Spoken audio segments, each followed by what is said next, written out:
पाकिस्तान की हालत आजकल सीरिया जैसी हो गई है। एक तो पाकिस्तान दूसरे देश के दुश्मन आतंकियों को अपनी जमीन पर, अपनी मिट्टी पर पनाह देता है, और उन आतंकियों को मारने के लिए अगर दूसरे देश वहां पर प्रवेश करते हैं, सर्जिकल स्ट्राइक करते हैं, तो वो सिर्फ और सिर्फ अपनी लाचारगी में आपत्ति ही दर्ज करा सकता है। सबसे पहले तो अमेरिका ने ओसामा बिन लादेन को वहां पर मार गिराया था, फिर भारत ने जवाबी कार्रवाई में सर्जिकल स्ट्राइक किए थे, और अब ईरान की तरफ से भी उन आतंकी ठिकानों पर वार किया गया जहां पर उसके दुश्मन आतंकी बैठे हुए हैं।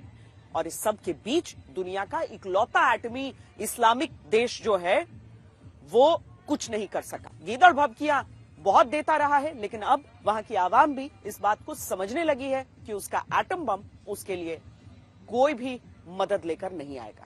ये हमारा सिद्धांत है, हम घर में घुस के मारेंगे। पहले पाकिस्तान को भारत ने घर में घुसकर मारा, फिर अफगानिस्तान ने पाकिस्तान को पीटा, और अब ईरान ने भी पाकिस्तान पर एयर स्ट्राइक की। पाकिस्तान की सीमा 3 देशों से लगती है, भारत, अफगानिस्तान और ईरान। ये तीनों ही देश पाकिस्तान के आतंकवादियों से परेशान आ चुके हैं, पाकिस्तान को आतंकवादी देश मानते हैं।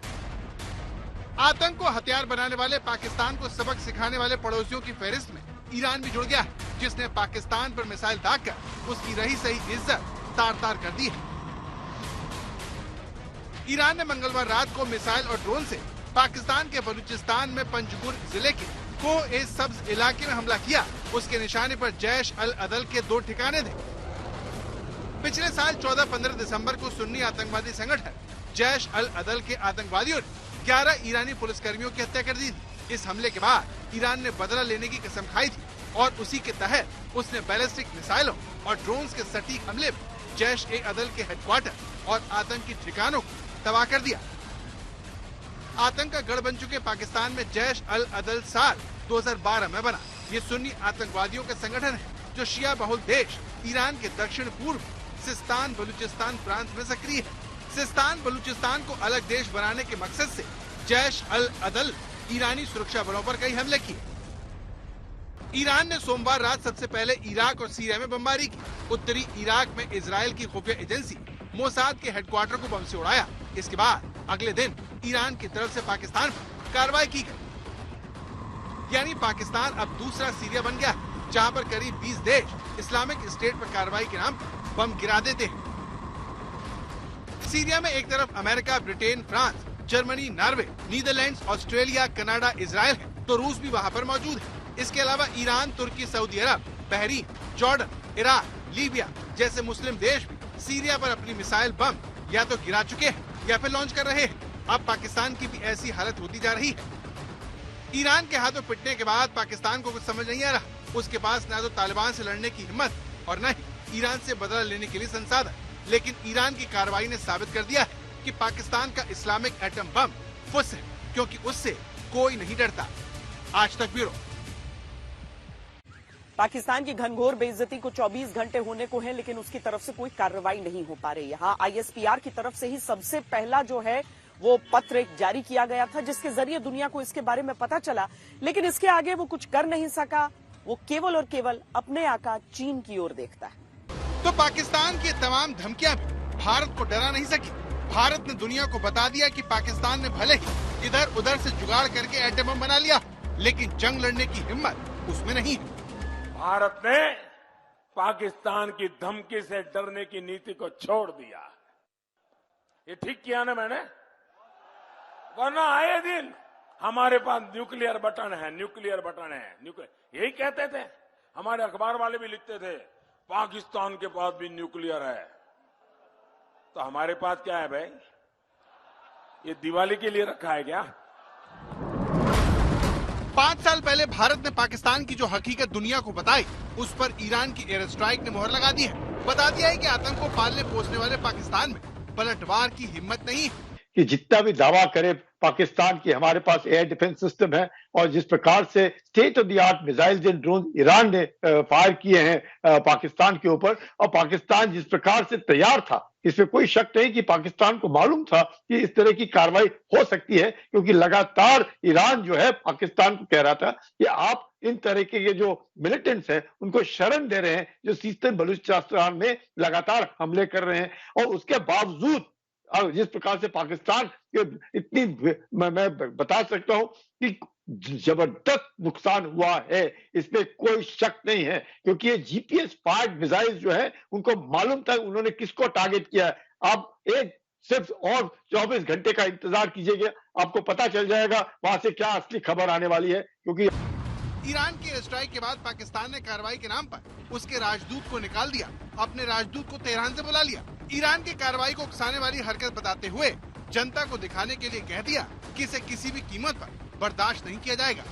मुल्क में सेना की और किरकिरी ना हो, इसके लिए पाकिस्तानी सरकार ने ईरान के हमले के बाद बलूचिस्तान के 2 हिस्सों पंजगुर और तुर्बत में हमले के बारे में किसी तरह की कवरेज पर रोक लगा दी। ईरान ने इकलौते इस्लामिक एटम बम के मालिक पाकिस्तान को घर में घुसकर मारा और पाकिस्तान ने अपना राजदूत वापस बुलाकर कड़ी कार्रवाई कर उसे सबक सिखा दिया। लेकिन पाकिस्तान कितना डरा हुआ है उसका अंदाजा इसी बात से लगाया जा सकता है कि स्विट्जरलैंड के दावोस में जब इस बारे में पाकिस्तान के कार्यवाहक पीएम काकर से पूछा गया तो उन्होंने कुछ नहीं कहा, जबकि इस हमले से चंद घंटे पहले दावोस में ईरान के विदेश मंत्री और काकर की मुस्कुराते हुए मुलाकात हुई थी। और पाकिस्तान की सेना का सारा जोर जनता को ये समझाने पर है कि ईरान ने सब कुछ अंदरूनी राजनीति की वजह से किया है। पाकिस्तान की मुसीबत यह है कि उसके हर बॉर्डर पर तनाव और खतरा है। अफगानिस्तान 2 रास्ते बंद कर चुका है, भारत के साथ संबंध बिल्कुल खत्म हो चुके हैं। अब ईरान भी पाकिस्तान पर खुलेआम हमले कर रहा है। वहीं माली हालत खराब होने से पाकिस्तान की फौज और सरकार तमाशा देखने के अलावा कुछ नहीं कर पा रही। इसीलिए पाकिस्तान की जनता को एक बार फिर इस्लाम का चूरन बांटने की तैयारी हो रही है।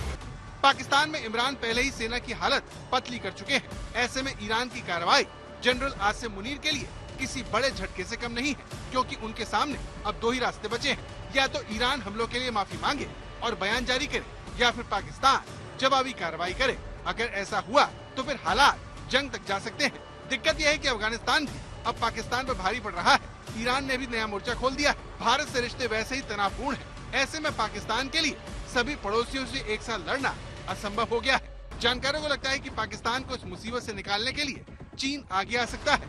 उसने ईरान और पाकिस्तान से शांति की अपील की है। उसके बीच बचाव से पाकिस्तान अपना चेहरा बचाने की कोशिश कर सकता है, लेकिन ईरान की मार के बाद पाकिस्तान को अपने लोगों को मुंह दिखाना बहुत मुश्किल हो चुका है। आज तक ब्यूरो। बाकी देश तो छोड़िए, पाकिस्तान का मजाक तालिबान भी उड़ा रहा है। उसने उसके पोस्ट पर रॉकेट दागे और ये सवाल किया कि दुनिया की नंबर 1 आर्मी खुद को बताने वाला पाकिस्तान इस पर कोई जवाबी कार्रवाई क्यों नहीं कर पा रहा है। पाकिस्तान ने सपने में भी नहीं सोचा होगा कि जिस तालिबान को उसने बनाया वही उसे आंखें दिखाएगा, धमकाएगा। पाकिस्तान की तरफ से अफगानिस्तान में कार्रवाई की धमकी दी गई तो तालिबान ने उसका मजाक उड़ाया। तालिबान के वरिष्ठ नेता अहमद यासिर ने 1971 में पाकिस्तान की सेना के सरेंडर का मजाक उड़ाया। ये देखिए, अब तालिबान ने ईरान की एयर स्ट्राइक को लेकर पाकिस्तान का एक बार फिर मजाक उड़ाया है। उसके नेता मोबिन खान ने इस खबर के एक ट्वीट को रिट्वीट करते हुए लिखा, ईरान से दोस्ती जिंदाबाद। अब ये दूसरा ट्वीट देखिए जिसमें तालिबानी नेता लिखता है, गुमशुदा की तलाश, हाफिज मुनीर गायब है। पाकिस्तान के 3 लोग जो अपने दिमागी संतुलन खो चुके हैं। इसमें बलूचिस्तान के कार्यवाहक सूचना मंत्री अचकजई, गृह मंत्री सरफराज बुख्ती और पाकिस्तान के कार्यवाहक प्रधानमंत्री काकर शामिल है। कुछ महीने पहले तक ये तीनों अफगान शरणार्थियों को लूटने में लगे थे। उन्हें पाकिस्तान में हमले का दोषी ठहरा रहे थे। इनकी हिम्मत इतनी बढ़ गई थी कि ये लोग अफगानिस्तान में घुसकर कार्रवाई करने की धमकी दे रहे थे। लेकिन मंगलवार को ईरान की कार्रवाई के बाद ये सभी लोग खामोश हैं, गायब हैं। तालिबान के इस वरिष्ठ नेता ने पाकिस्तान के आर्मी चीफ को भी नहीं बख्शा और लिखा कि आसिम मुनीर अमेरिका के तलवे चाटने में व्यस्त हैं। क्या उन्होंने ईरान के हमले की आवाज नहीं सुनी? पाकिस्तान और तालिबान में तहरीक तालिबान को लेकर ठन गई है। पाकिस्तान टीटीपी पर कार्रवाई चाहता है तो तालिबान इससे इनकार कर रहा है। इससे बात इतनी बढ़ गई है कि पाकिस्तान ने अपने यहाँ से लाखों अफगान शरणार्थियों को निकाल दिया है, जिसने तालिबान और पाकिस्तान की दुश्मनी गहरी कर दी है। यही वजह है कि तालिबान पाकिस्तान पर ईरान के हमले से खुश है, पाकिस्तान को ताना मार रहा है। आज तक ब्यूरो।